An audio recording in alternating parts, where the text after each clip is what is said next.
cold plunging. Dr. Tim, let's kind of pass thoughts back and forth. Are you a fan of cold plunge? Have you cold plunged before? I have. I've got an interesting take on cold Okay. plunging due to my own experience.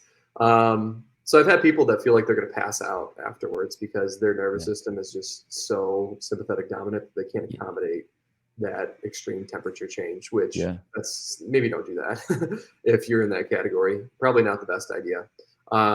But ever since I was a kid, I always remember like me and my buddies we be playing football on the field, and it'd be like fall, all rainy, and it'd be 40s, 50 degrees outside, and we'd be running around getting our feet all wet in this just rained out field, and my feet would just hurt so bad because it was so cold. Mhm. And I remember walking in middle school, walking through this creek with some buddies, and it was so cold that my feet. I mean, I would get this searing nerve pain up my legs.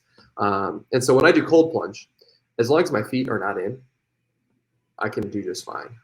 And don't get me wrong, it's still a cold plunge, but I'm not necessarily in pain. I feel that I get this, the endorphins and things like that. The dopamine surge, all these things that people talk about when it comes to cold plunge.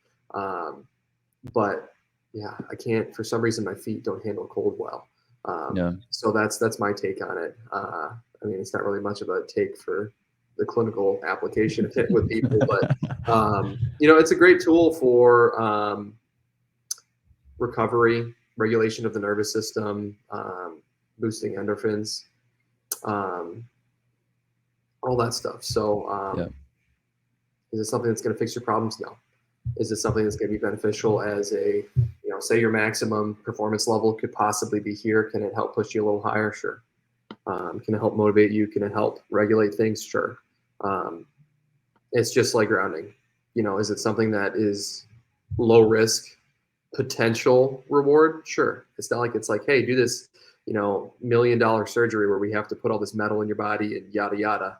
It's hey, get cold in a bucket, and then warm up afterwards. It's really not an extreme thing to apply that to your day to day life, or just do it every now and then.